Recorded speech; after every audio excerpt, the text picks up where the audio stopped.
Unexpected problem for Carlos Alcaraz in Monte Carlo. Carlos Alcaraz faces one of the key moments of the season, the start of the clay court tour. After an inconsistent start to the year, with some unexpected defeats, the Spaniard is looking to regain his best form on the surface where he excels the most.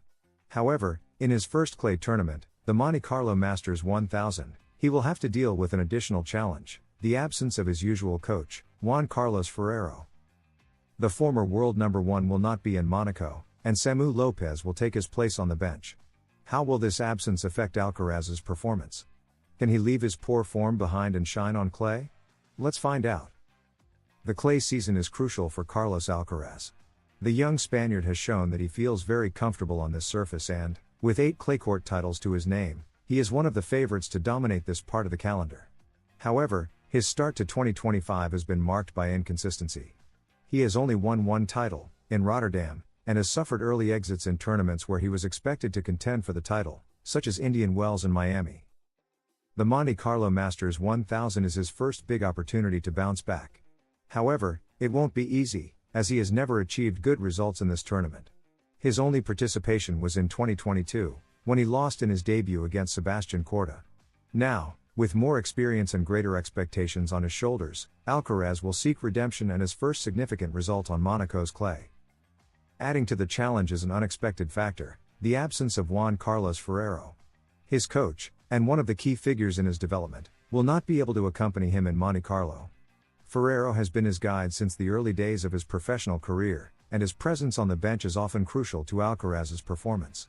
However, this time, Samu Lopez will take the reins of his coaching team, a formula that already worked successfully in Rotterdam.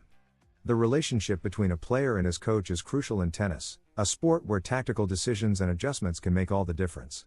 In this sense, Ferrero's absence could be a challenge for Alcaraz, but also an opportunity to prove his maturity on the court. In Rotterdam, without his usual coach, he managed the pressure well and ended up winning the title. Can he repeat that feat in Monte Carlo? Samu Lopez, who will accompany him in this tournament, has already worked with him on several occasions and knows his game well. Under his guidance, Alcaraz must focus on improving his consistency and regaining confidence in his forehand, an aspect that has troubled him in recent tournaments. Additionally, adapting to clay will be key to showing his best version again.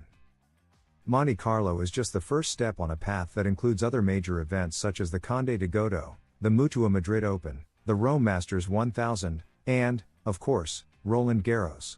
To arrive at the second Grand Slam of the year in top form, Alcaraz needs to find his best level as soon as possible and put an end to the doubts that have surrounded his game in recent months. Carlos Alcaraz faces a significant challenge.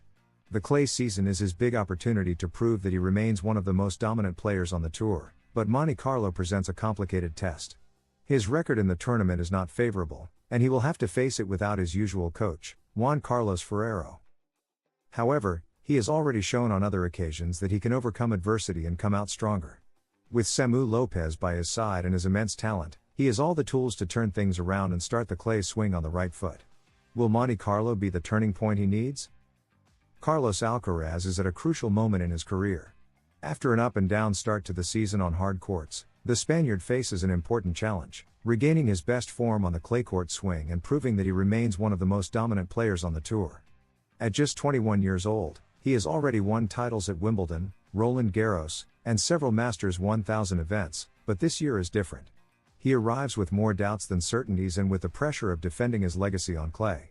Is he in crisis, or is this just a natural bump in his development? Let's analyze it. Tennis is a sport of processes, and Carlos Alcaraz is going through one of the most challenging moments of his young career.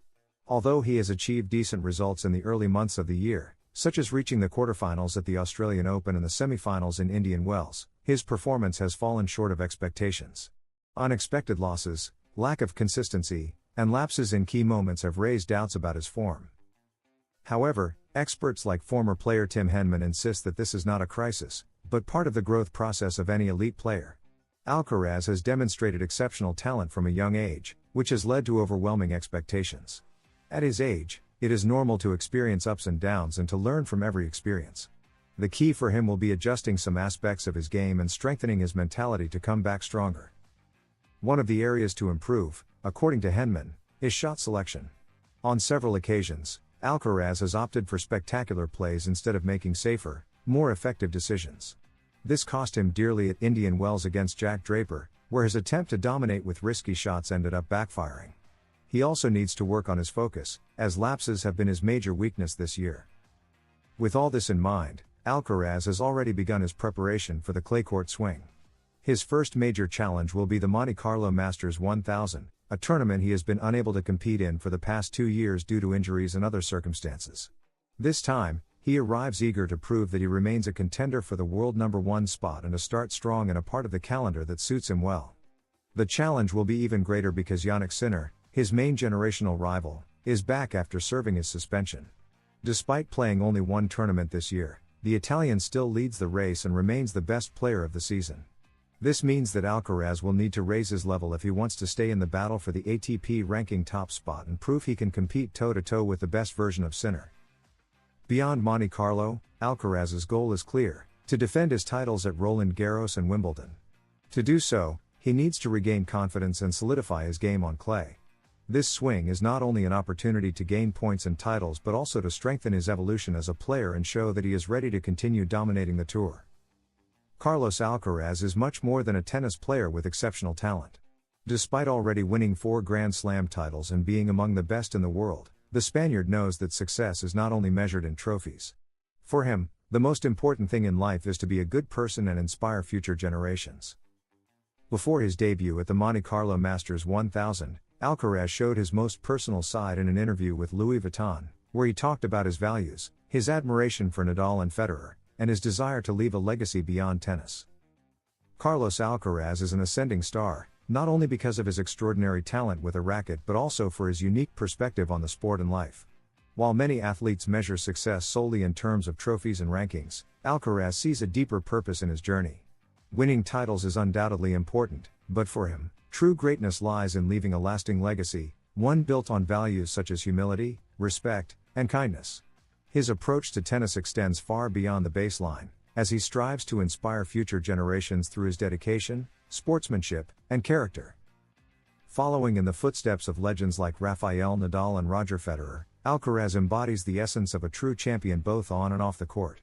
He understands that the impact of an athlete is not just about their achievements but also about the way they conduct themselves, how they treat others, and the inspiration they provide to young players dreaming of following in their footsteps.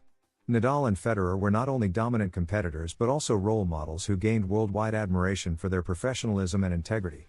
Alcaraz, deeply influenced by them, is determined to carry on that tradition.